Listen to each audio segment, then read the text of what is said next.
Thank you, Alex. It's a great pleasure to be here in Salonika, as we say in Ladino, Salonika, or Saloniki, as we say in Israeli, or Thessaloniki.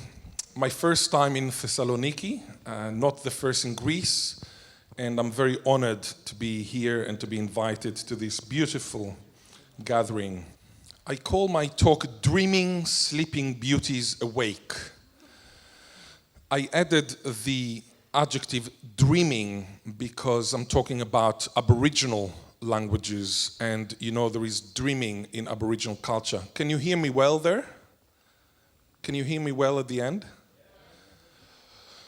Language revival, cognitive empowerment, and social well-being.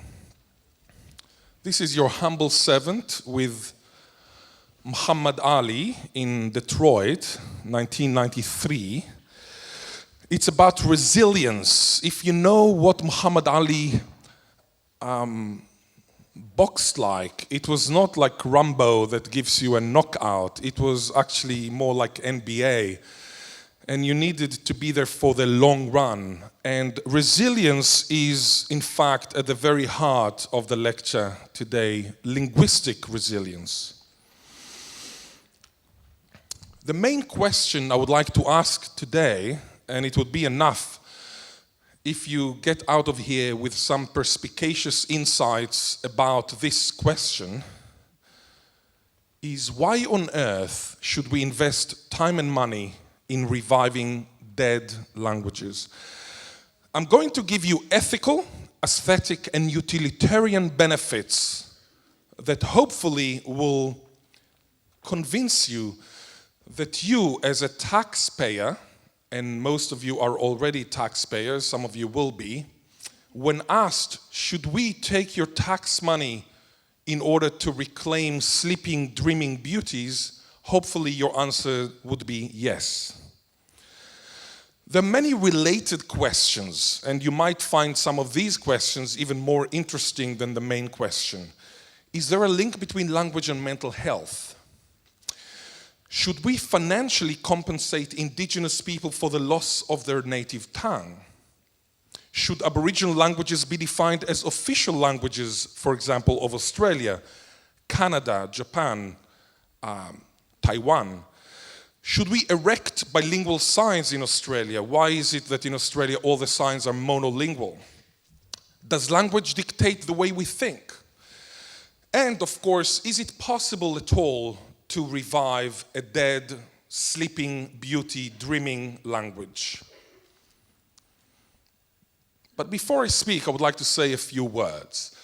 This is your humble servant on the right with Robert Wilton, who is an Aboriginal person who attends my revival workshops in Port Augusta, Eyre Peninsula, South Australia, Australia. Oops.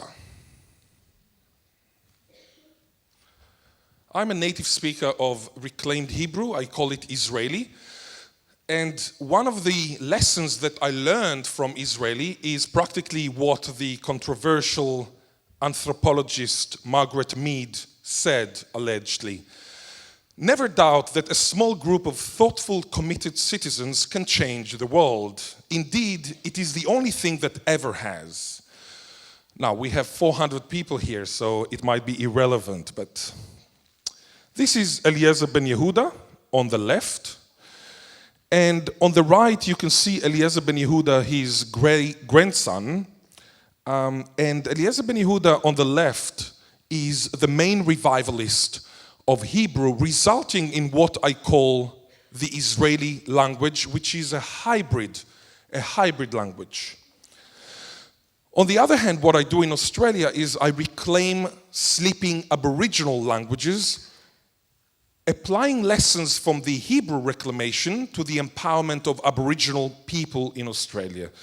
The one here, if you can see the one here is Howard Richards. Howard Richards is half Norwegian and half Aboriginal, and he was stolen from his mother. This is called the stolen generation. When he was a child, he was made a cleaner in an orphanage in Adelaide, and he was not allowed to speak his mother tongue, the Bangala Aboriginal language. I personally know scores, dozens of such people who were stolen out of their mothers and were not allowed to speak their mother tongue, resulting in linguicide. The guy you see here is a Lutheran missionary who came to visit the Bangla community and your humble servant because one of his ancestors, Clamor Wilhelm Schumann, was a German Lutheran missionary who wrote down in 1844 a dictionary in order to Christianize the heathens, in quotation marks, the Aboriginal people, and to show them his light, the Christian Lutheran light. Luckily, he was a Lutheran, and as you know, Martin Luther, and this is of relevance to the Polyglot conference, thought that in order to Christianize, you need to learn the target language first, and then to Christianize the heathens, in quotation marks, in their language. This is in contradistinction with, say, Anglican church people who just teach the Aboriginal heathens their English and then they Christianize in English. Luckily for me, a Jew from Israel, a total humanist, not a religious person, I have this dictionary written 170 years ago and I use it for the opposite goal in order to reconnect Aboriginal people with their heritage, with their lost spirituality. So it's a very beautiful, if you want, a story of righting the wrong of the past that happens 170 years after the dictionary was written to disconnect Aboriginal people from their heritage. So you never know what will come out of something you do today 170 years later. This is Clamor Wilhelm Schumann. Now, I can show you many Aboriginal people, but this one, Louise Herkes, is a Holocaust survivor who managed in 1965 to record the last person, Mooney Davis, who knew some words in Bangla. Although her recordings are very bad with hundreds of birds in the background, the recordings can help us to determine the pronunciation of Bangla before it fell asleep in 1960 practically. Pursuing an academic career in the arts or in the humanities in 2016, and I can talk for Australia, might remind one of the three marks of existence in Buddhism: impermanence, anicca, suffering, dukkha, and no self, anatta. Nothing is constant, everything is painful, and there is no self. But, this is, by the way, me, the one here on the right. I don't get it. After all the budget cuts to streamline the workforce, why aren't we moving faster? So this is kind of a cartoon about the reality of the faculties of arts, especially in the West. I'm not talking about China. In China, it's actually different and more positive. But, as John Adams, the second president of America, said, I must study politics and war, that my sons may have liberty to study mathematics and philosophy. My sons ought to study mathematics, philosophy, geography, natural history, naval architecture, navigation, commerce, and agriculture, in order to give their children a right to study painting, poetry, music, architecture again, statuary, tapestry, porcelain, heritage languages, lost languages, sleeping, dreaming beauties. I think this is very powerful and very topical in light of the transactional, bureaucratic, corporate mindset reality of institutions of higher learning today in the West. Based on Abraham Maslow's 1943 hierarchy of needs in his seminal article, A Theory of Human Motivation, Psychological Review, I'm sure you know the physiological, the safety, the belonging. Of course, nowadays we need the battery and the Wi-Fi as well. But if I ask you, where would you put the world today? And I'm talking about the hoi polloi, I'm not talking about the elite. The hoi polloi, you should agree with me, are either in safety, and unfortunately it is not the case even that we are there, for example, in the Middle East, and in many other places in the world. But if you go to China, which is 1.4 billion people, probably it's somewhere in belonging love. So you have friends, family, spouse, lover. Few are in here self-esteem, self-actualization. This is really rare, and it is practically kept for the elite, not for the hoi polloi, not for the masses. But just as the Industrial Revolution, 1760, 1840, turned people from seeking food to seeking things, most of your ancestors were farmers, the technological revolution that we are currently experiencing, in my view, will turn people from seeking things to seeking ideas. This has not happened yet. I'm talking about the hoi polloi again. I'm not talking about you. But it will happen. Now, I mentioned the Industrial Revolution and the technological revolution. I need to mention 4 linguistic revolutions that you must be aware of. The first revolution is speaking, more than 70,000 years ago. And in my view, this is what allowed Aboriginal people to leave Africa and to walk to Australia. Aboriginal people have been in Australia for 52,000 years. I don't know how long your history is, but I can tell you that my own Jewish history is no more than 3,400 years. So when Aboriginal people in Australia tell me, you are Aboriginal, you're Jewish, because of them being Christian and knowing that Jesus was a Jew, I tell them, this is a joke. You have been here in Australia for 52,000 years, 15 times longer than my own history, Jewish history. There are some Chinese people, we know about China maybe 5,000 years, no more than 5,000 years.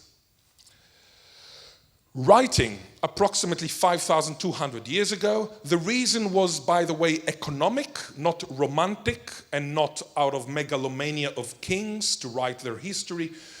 The reason for the development of writing was simple. There was urbanization in Iraq or Mesopotamia, where Saddam Hussein used to be, and people started producing wheat in big quantities. And when they sold wheat to Israel, for example, they took the wheat to Israel, and then the Israelis had to return something. And then if they returned less, then the person said, what happened? And it turned out that somebody stole it on the way.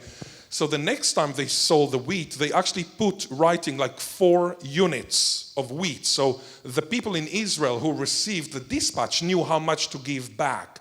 This is the evolution or the emergence of writing. It was totally economic, very interesting. Type printing, of course, 1450 we have Johannes Gutenberg, develops the first European movable type printing press, enabling mass production of books. But of course in China there were parallel developments. And the 4th revolution that I have already mentioned is the technological revolution. This is a huge revolution that we are part of. It's a digital mass media, CNN, Facebook, Twitter, etc. This is a revolution in linguistic terms. I'm only talking about, but in this specific case, just like the Industrial Revolution, it's also a revolution in what we are going to seek. And when we seek ideas, when people would like to learn their heritage languages, when universities have no longer faculties of arts, there might be TAFEs or technological colleges that ironically will turn into that kind of philosophy faculties because universities are turning into TAFEs or vocational colleges. When this happens, language revival, which currently is considered a niche, unique area, something kind of weird to deal with. I mean, to revive dead languages, this is very weird. I believe, and you might say wishful thinking, I believe that it will actually be much more common than it is today. And let me tell you, today it is much more common than it was 100 years ago. I am aware of hundreds of revival movements all over the world. Hundreds of revival movements. We're not only talking about the Hebrew revival. So why on earth, after this long introduction, should we invest time and money in reclaiming, revitalizing, or reinvigorating languages? Now, reclaiming is when the language is dead.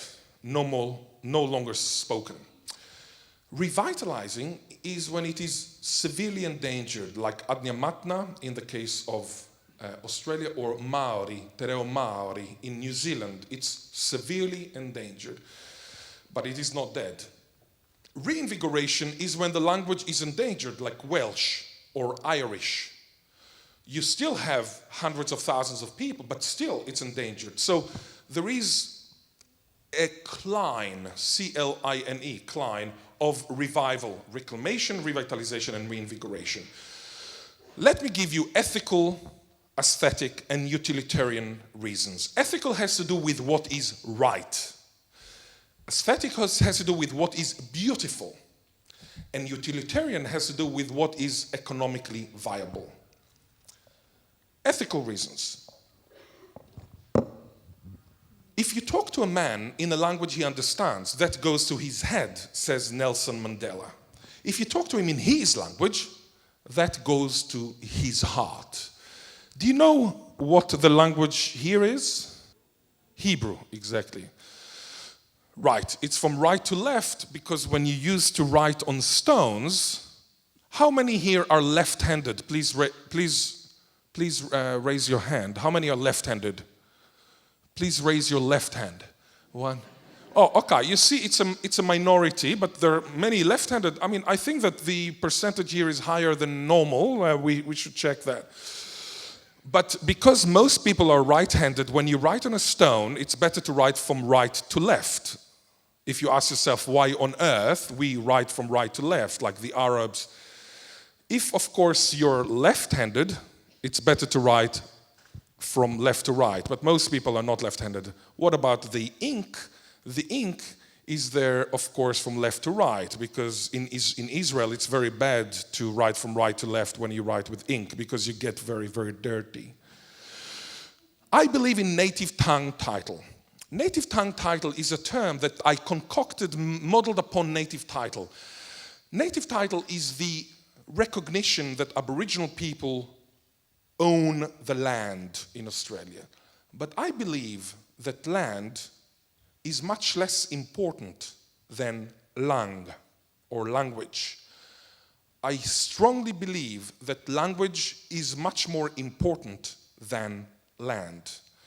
The loss of language is more severe than the loss of land. When you lose your land, when somebody took your land from you, the land is still there ontologically. You can watch it. It might be mined, it might be abused, but it is still there.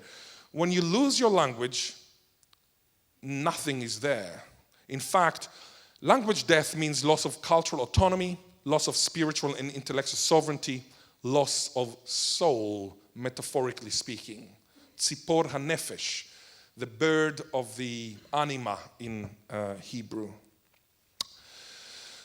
I was watching La Sonnambula by Bellini. It's a beautiful opera. And somebody introduced himself as Philip Hoban. I said, oh, Philip Hoban, what a beautiful surname you have. Just like Russell Hoban. And then I said to him, Russell Hoban, you know, the children's writer, apropos OUP and ethne, he said, language is an archaeological vehicle full of the remnants of dead and living pasts, lost and buried civilizations and technologies. The language we speak is a whole palimpsest of human effort and history. Palimpsest, as you know, is when you write on top of a text, right? And then as a historian, you are more interested in what was written first. At this stage, Philip Hoban said, that's funny, you are the first person in Australia who got my surname right. Everybody thinks my name is Philip Hogan, like Paul Hogan. And then he tells me, yesterday I received a phone call from Optus. And Optus is like telecom. Would you like to upgrade your plan, Mr. Hogan? So I told her, it's not Hogan, it's with a B. So she said, would you like to upgrade your plan, Mr. Bogan? Now, for those who did not laugh, bogan in Australian means kind of low-level, uneducated person. Of course, the person who called her was from India, because it's all outsourced, and she had no idea about bogan, but no Australian would have ever asked Mr. Bogan. Now, Australia, unfortunately, is full, or used to be full of bogans. For example, Anthony Forster, a colonist, financier, and politician who lived from 1813 to 1897, said, and I quote, "The native would be sooner civilized if their language was extinct." 8 September 1843. This is an ideology of linguicide, just as insecticide means to kill insects, and suicide means self-killing, and genocide means you kill the entire ethnic group. Linguicide means language killing. There is, unfortunately, such a phenomenon. If you are from Bangladesh, you know that 1952 was a very important, practically civil war because of a language. Any Bangladeshi knows this unfortunate reality from the past. They did not agree to be forced to speak Urdu. They wanted to speak Bangla.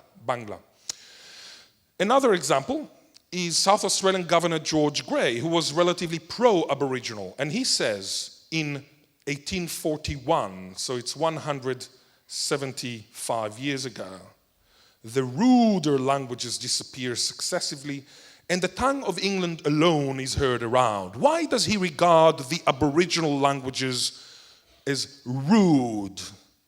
Is it because he thought they were primitive grammatically? They are actually complex grammatically. If you learn Aboriginal languages, you need to learn hundreds of pronouns.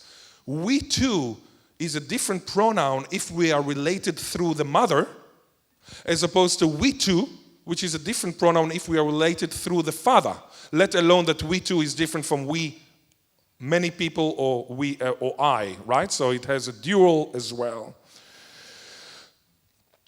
Australia ought to learn from New Zealand. Aboriginal and Torres Strait Islander vernaculars should be defined as official languages of their state territory land. Is there anybody here who knows how many official languages there are in New Zealand? 2. Very good. The first one is? No, English is not an official language of New Zealand. The first one is? Te reo Maori, the language Maori. Te reo Maori. Very good. And what is the other official language of New Zealand? Who said? Very good. Very, very good. The sign language, the New Zealand Sign Language. I believe that Australia, which currently has no official languages, should have 331 official languages, namely one sign language. Of course, there are dialects, but let's go for the language, the Australian Sign Language, Auslan, and 330 Aboriginal languages, out of which, believe it or not, only 13 are alive and kicking. Australia has killed 96% of Aboriginal languages. This is one of the saddest linguicides in the world. Of course, if you come from America, if you come from Canada, if you come from many other countries, you will find such disturbing figures too. Signs, this is landscape with a G, landscape or linguistic landscape, should be both in English and in the local indigenous language, just like when you go to Wellington, everything is in English and in Te reo Maori, 2 languages, of course not sign language. This is the Australian Aboriginal flag designed by Harold Thomas. It was first flown on 12 July 1971 in Victoria Square, Adelaide. I believe there was German influence. If you know something about South Australia, it was very Germanized. Handorf, if you go to South Australia, you should visit Handorf. I am involved with Barossa Deutsch. There is a revival of Barossa Deutsch, which is in the Barossa Valley. So there might be some German influence. I would like to ask you, what is black? What does black stand for? Not the sky, it's not Melbourne, it's Adelaide, it's very sunny. It's the people, the skin, yeah, it's the people. What does red stand for? The land, it's the soil, because in Australia, if you go to Uluru, you will see that the land is red. It's not brown. And what is the yellow? The sun or life. It's very important to know this because many Aboriginal people get offended when Westerners put the flag upside down. Of course, most flags, like if you get, of course, Italki, they gave you the flag already ready. Some people ask me, what is that flag, like Aboriginal flag? But some people would put it upside down. This is my own flag. My own flag is black for people, red for land, and pink for tongue. The tongue is the mouth of the land in Aboriginal spirituality, and it is also the mouth of the person. I believe in a trinity of people, land, and lang, or language. This is my flag for Australia. I don't know if you're aware of it, but New Zealand has spent millions of dollars to change their flag. At the end, they didn't change the flag. You can just get this flag without spending any money.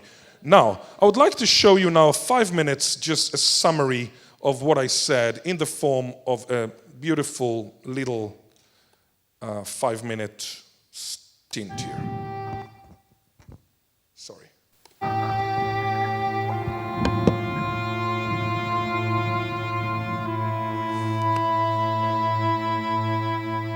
Umiwara Mission in outback South Australia, as run down now as the local language, once forbidden to be spoken inside. Many nearby Aboriginal children were brought here, like Bungala man Harry Dare. I was taken away when I was a kid, and I knew the language. I was just learning the language and I was taken away when I was 3 years old. So I have no idea. I was in a boys' home for 12 years. Myself and my 2 brothers. Steve Atkinson's mother was brought here too, his only link to the Bungala language. There's no doubt that this place contributed to my mother's, or the decline of the Bungala language for my mother, but I suppose to put it in perspective, it wasn't the missionaries that done that, it was government policy. Even though my mother came in speaking her language, Bungala language, fluently at 8-year-old. By the time she was 16, she left and she couldn't put a sentence together. But just the importance of that, to be able to have that back couldn't even put it into words. Words that fail him in English, let alone his ancestral past. Last century's forced adoption policies saw members of the stolen generation taken to places like this mission on the outskirts of Port Augusta, effectively putting distance between them and their language. But while Bangla fell silent in places like this, over in town there's a place where those words are coming back to life. Bangla's reclamation is beginning here at the old Port Augusta School of the Air. Ghil'ad Zuckermann, an Israeli-born linguist, is Professor of Endangered Languages at the University of Adelaide. His bold plan is to revive the language using the memories of the elders and a 170-year-old dictionary made by the first Lutheran missionaries. Out of 250 languages, 93% of languages either fell asleep already, so they're hibernating, dormant like Bangala, or they are about to fall asleep. So they have some, let's say, some elders who speak it, but actually the youngsters do not speak these languages. So this is one of the world's records in linguicide. In other words, Australia probably is the worst place in the world when it comes to language hibernation or linguicide, language killing. A seaside people, the Bungala once had many words for sea life. For example, multiple words for shark. Dindu. Dindu. Let me write. Dindu. The sun is Dindu. Here, the workshop participants even try to develop new words in language, like internet or computer. But the Bungala of Port Augusta are now a minority amongst minorities, with other tribes with other languages coming in from the north and from the east. So it's now more important than ever to grasp at the snippets still alive and to start piecing them together. Coming back here and learning the language is something that I've always wanted to know my language, because I grew up knowing my father's side, which is Ghil'ad, but I had no idea what my mother's side was. So I'm sort of, this reclaiming our language is going to do wonders for my self-esteem as a Bangla man, The community here hopes they can revive Bangla in everyday situations like street signs, greetings, shopping for dinner, or the names of native animals. When you reclaim a language, we have evidence that it actually empowers people. So it results in a personal empowerment. People without a language often are people who lost their heritage, their intellectual sovereignty, their cultural autonomy. So there is this feeling of well-being which is related to language reclamation. It's an overwhelming experience because having my mother lose her language and now me being part of that rebuilding and revival of that language is an emotional thing. So I'm proud to be part of it, and hopefully I can do my mother and my ancestors proud.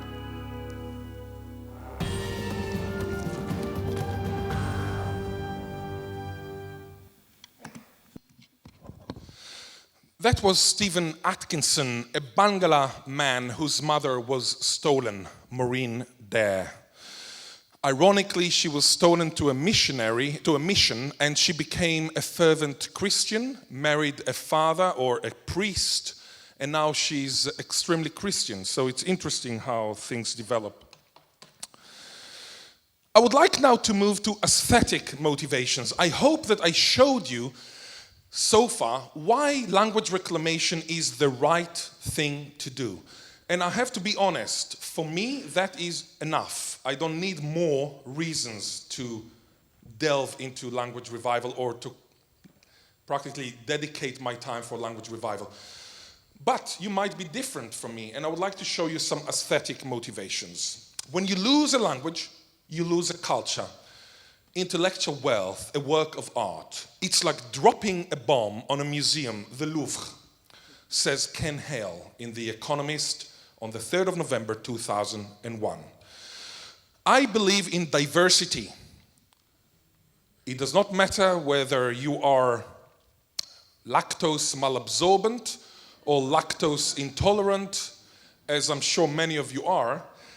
You might understand my feeling if I go to the Adelaide Central Market, which is the most beautiful market in the Southern Hemisphere, and I'm told, excuse me, sir, we only serve cheddar cheese from now onwards. I like my chabichou. I like my roquefort. I like my French cheeses. I believe in cheeses. And this is a matter of diversity. Look at the rich, colorful Australia, the lucky country, 330 Aboriginal languages. The count is between 250 and 330. Look how beautiful it is. Look how ugly. It's a monolingual mindset, as Gaston said about America and Britain. Actually, Australia is even more monolingual. New Zealand too, by the way, extremely monolingual mindset country.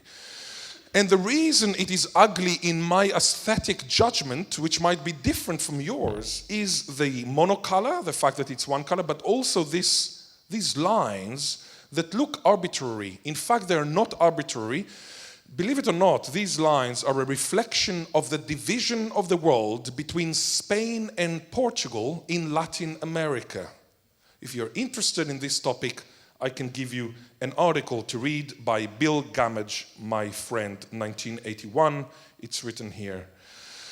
Anyway, you agree that this is ugly as opposed to this. And as it happens, my friend who is Mirrawong, she lives here, and when she needs to go there, which is still Mirrawong land, still she cannot take her oranges because oranges are not allowed to be taken from Northern Territory to Western Australia. This is against the law, although this is her own land, so you can understand the lack of sensitivity there.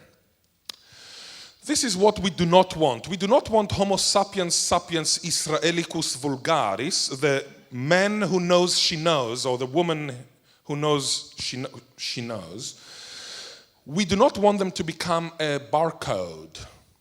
But as you know, already in Sweden, in some factories, they have a barcode inside your hand. It's not only James Bond films. People already use it. This is what we want. I went to the United World College of the Adriatic. It's an international school, and this is me.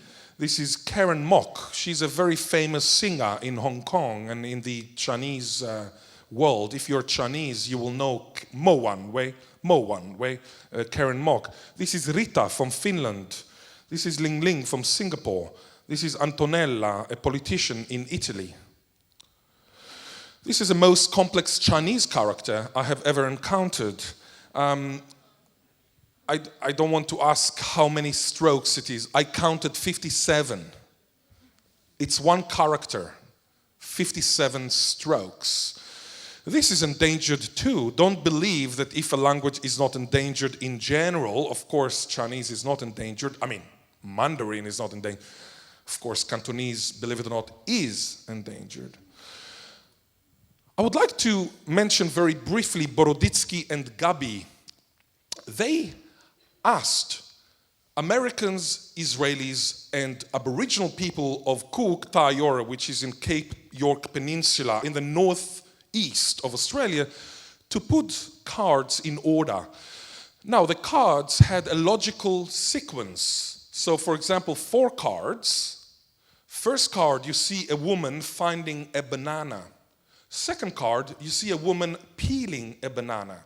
Third card, you see a woman eating a banana. Fourth card, you see a woman throwing away the peels of the banana. Now you shuffle the cards and you ask the subject, please put the cards in order. If you're a psychologist, you know that you can find out some mental illnesses. Some people would do the wrong thing and they will reveal their, deep problems. They asked the Americans to put the cards in order. Now, what do you think happened? Look at me. If you know that, don't say. So the first card the American put here. First card. Where did the American put the next card? On the right. Very good. And the third card? Here. And the third card here. 4 cards. From left to right, as we say, this is how Americans read and write. They went to Israel. Okay. First card. Here. Second card. Left, third, and fourth. That's easy, because this is how the ancient Hebrews wrote on the stone. Now they went to Kuuk Tayore. First card here. First card here. Where is the second card? On top? No. Behind? No. Diagonally? No. No circle. Never a circle. I'll give you a hint. I will give you a hint. I want you to answer the question after I say 3. Or I say haste, duo, tres. 1, 2, 3. Okay, after the 3. And you answer the question with your right hand. Where is the north? 1, 2, you must answer. 3. Okay, the north is not there. There are some people who said it's there. The north is not there. Now, why do I have iPhone 7 Plus? Ladies and gentlemen, I saw all directions here in this room. The north is there. A Cook Tayore person would have immediately done this because they have a compass in their brain. Why do they have a compass in their brain? Which we do not, which I do not. and which GPSs do not. Your GPS has no compass, therefore it has no idea where the north is, and therefore they tell you to go there or there. They don't know. You need to move first, and then they decide where the north is. You understand that? The GPS has no compass. The reason why they have a compass is that in their language, there is no right and left. So if they say, for example, that Alex sits as opposed to Lilia Muma, who is this one, who interviewed me via Skype, so I recognize her face very easily. I would say that Alex in the Cook Tayora language sits north, a little bit east, so northeast of Lilia. If you do that by the age of 6, every day, by the age of 12, you will become a compass owner in your brain. Now, this is something that depends on language. And the answer is they put the first card here, and the second card here, third card here, and the fourth card there. Always from east to west, regardless of where they sit. Subconsciously, of course. This is subconscious. I mean, I explain it, but it's not conscious when it happens. Okay, well, if you want my cards, you have some cards on the floor here. I believe in diversity. This is Adelaide Zoo. We love pandas. The survival of the Tasmanian devil is important. What about the survival of the Palawa languages of Tasmania? Why is it that many people give money for koalas, but few people give money for languages, for heritage languages that were lost due to colonization and invasion? I'm not against animals. I love kangaroos.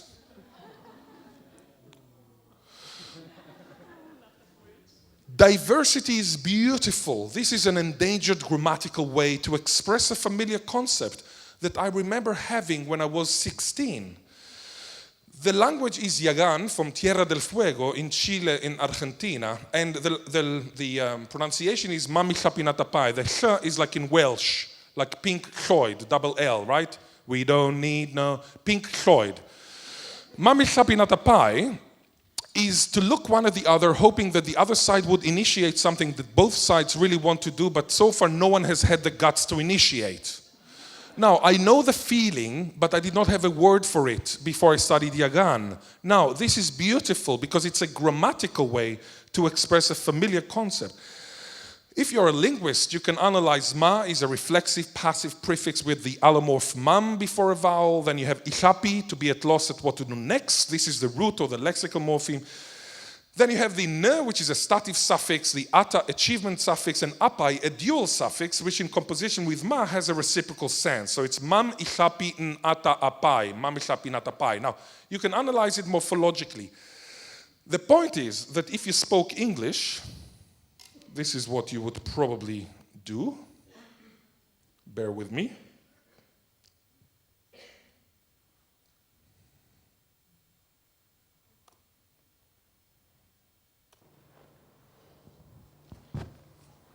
Do you want to come up for a coffee? I don't drink coffee. I haven't got any. That's brassed off. That's how the English say Mami Chapinatapai.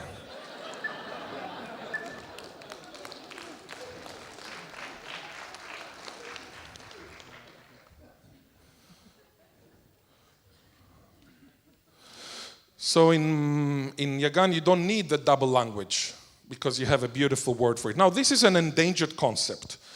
Endangered concept means that I would have never thought about it. Nahur in ancient Persian means a camel that will not give milk until her nostrils have been tickled. Now, why it is so beautiful? Because human imagination is extremely limited. If you think of alien films in Hollywood or alien movies, most of the aliens look like ugly human beings. I'm asking you, what are the chances You all know that DNA has existed for 3 billion years. Not million, but billion, with a B for Bravo. 3 billion years DNA has existed, resulting in the miracle, the magic called Homo sapiens sapiens Israelicus vulgaris. Now you go to the space and you bump into another type of creature. What are the chances that this creature would look like an ugly human being? I personally believe the chances are 0.000000001. Still, what is the percentage of films in Hollywood in which aliens do not look like ugly human beings? Very, very low. This means something very bad about our imagination. And of course, Tingo in Rapa Nui, in Pascuan, the Eastern Polynesian language in Easter Island, to take all the objects one desires from the house of a friend one at a time by asking to borrow them until there is nothing left. I would have never thought of this unless, of course, in this case I read De Boineau, even though I watched some Simpsons and I learned words like sisterectomy, to get rid of your sister, etc. But there was no Tingo as such. Now, this is beautiful language, and this is something that was referred to in the morning.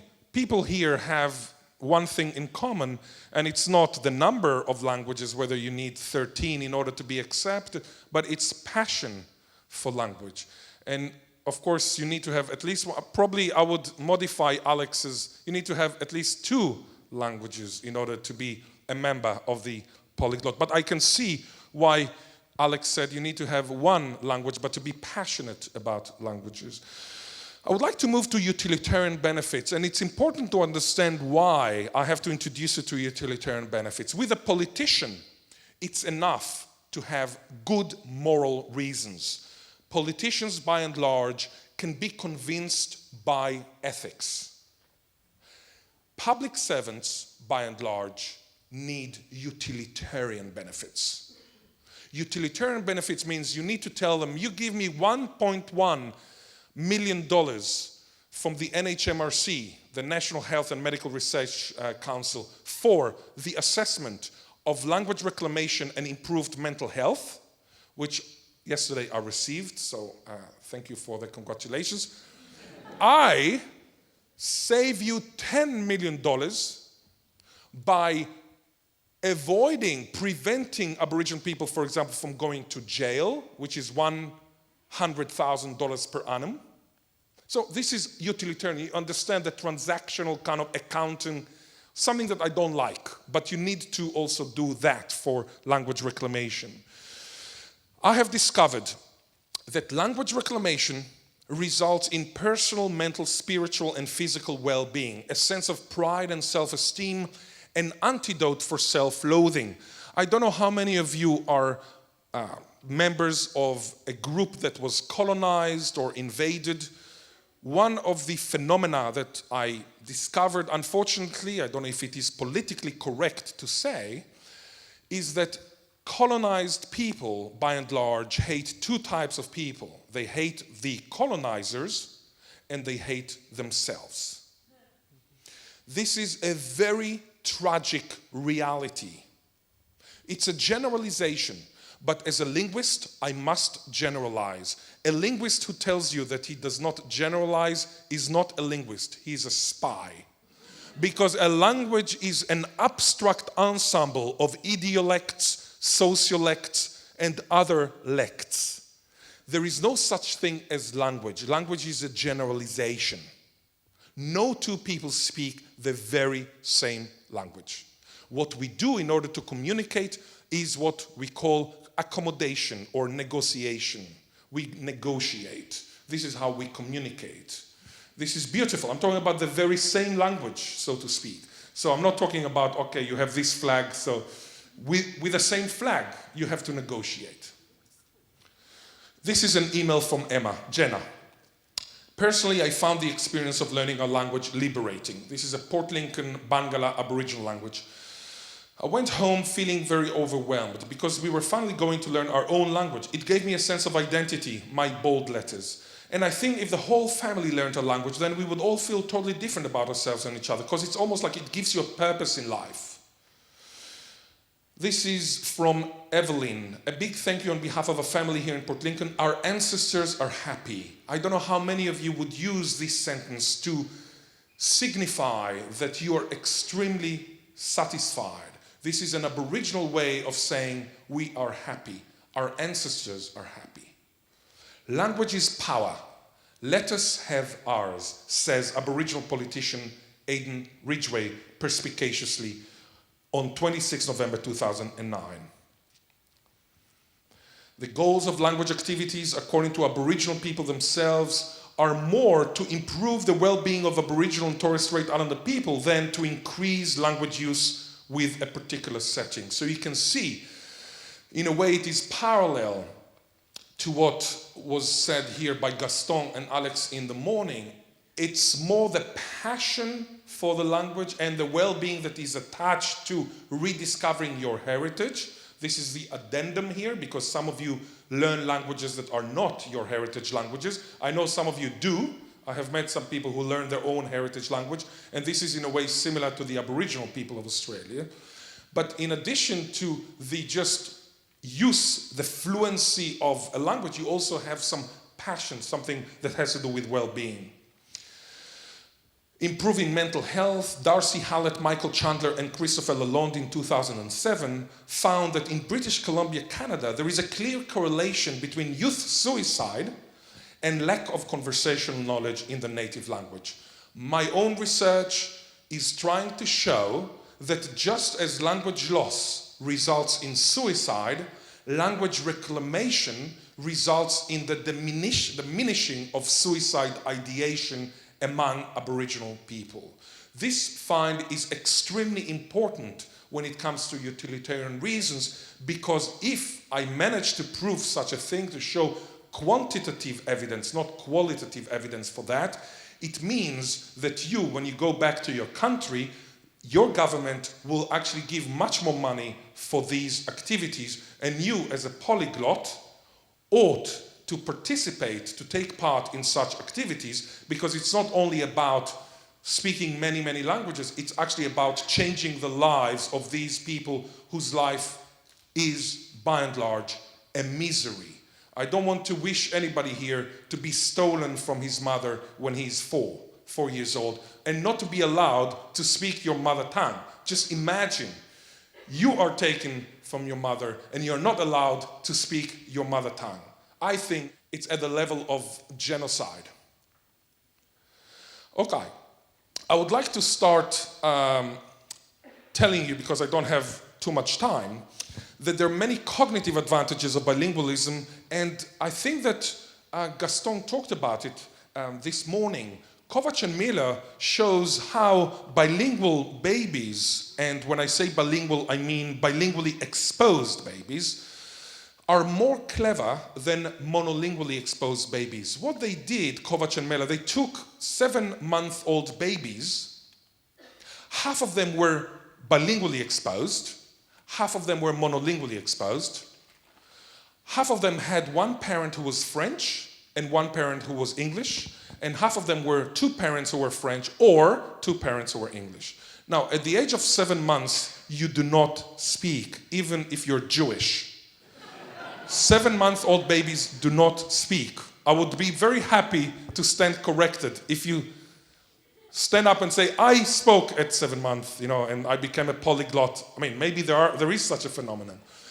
Many linguists, by the way, are those who had an inhibition in the oral phase, and then they become linguists. I know linguists who are stammerers and stutterers. It's kind of paradoxical, but it exists. Now, they show these babies a light flashing in a big screen. All the babies were looking at the light. You are now the babies, yeah? Suddenly there was a light flashing on the other side of the screen. What happened was a miracle. All the bilingually exposed babies turned their head. All the monolingually exposed babies were stuck with the first light. According to Kovac and Miller, this means that bilingually exposed babies have higher cognitive skills compared with monolingually exposed babies. Now, of course, if I give a keynote address and there is a lot of noise from the kitchen or whatever, if I am a bilingual or a multilingual, I would be able to focus, to concentrate much better than if I am a monolingual. This is by Nina Kraus, 2012, and of course evidence shows that being natively bilingual slows dementia by approximately 4.5 years, in fact 4.6 years. So if you are monolingual, and it is written in your genes that you will get your dementia at the age of 80, if you are now yourself bilingual, you'll get the same dementia at 84.6. You will add 4.6 years to your life with a quality of living. This is huge, and it's utilitarian. By the way, if you're trilingual natively, it does not go by 9 years or so. You need to be bilingual, then you will get the 4.6. After that, you will get many other things, but you will not get this slowing of dementia. Now, I would like to conclude, firstly, by telling you that there is a MOOC, Massive Open Online Course, that I did on language revival. Who took something of that MOOC? 1, 2, 3, 4. Oh, only 5. That's horrible. I've had 7,000 students, one of them in Myanmar. I went to Myanmar, which is Burma, and I went to a stupa. Stupa is a temple, and very, very high. And suddenly somebody came and said, Professor Zuckermann. I said, who are you? I do not know you. I'm your student. I said, you're not my student. I remember all my 100,000 students. He said, no, I took your MOOC in America. I said, oh, so it's a new thing, and you're invited to take it. It's only 5 weeks. So this is the MOOC. Immersion, that's a beautiful photo of immersion. You need to immerse in order to revive languages. This is a massive open online course. This is Zuckermann, the extinction fighter, and these are the shrine signs that I would like to end with, and then I'll send you to your food. So, shrine signs. This is an Australian sign, and you need to tell me whether the ticket that I received while parking here was justified.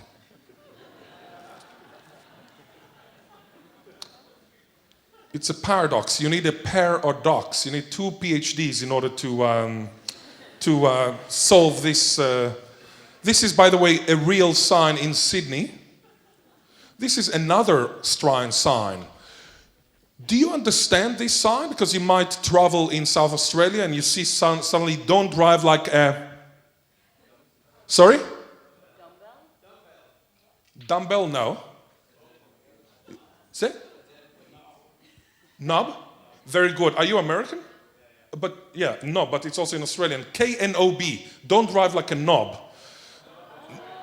Knob, it's like a handle, but it means stupid, or like an idiot. Yeah, don't drive like a knob.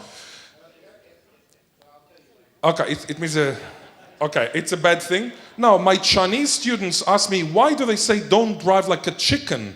Is it because the chicken goes from lane to lane? You know, like, do you understand that? Don't drive like a cock. Very good. Cock. And when I saw this sign, I decided to make a very dangerous U-turn because I'm a linguist. And somebody shouted, don't drive like a wanker. Very good. So it's a W and anchor. But this is the best sign ever. And this is my summary. If your language is endangered, do not allow it to fall asleep. If you're Irish, Scottish, Welsh, Cantonese, Shahanese, etc., do not allow it to fall asleep. If your language falls asleep, stop, revive, survive. If you revive a language, embrace the hybridity of the children's emerging tongue. If your language is healthy, consider helping others in linguistic need. Thank you so much. If you are interested, and if we had time, we don't you could watch a 7-minute clip with my friend Stephen Fry, who is a lovely language lover, and it's about the Hebrew revival. But thank you so much for listening.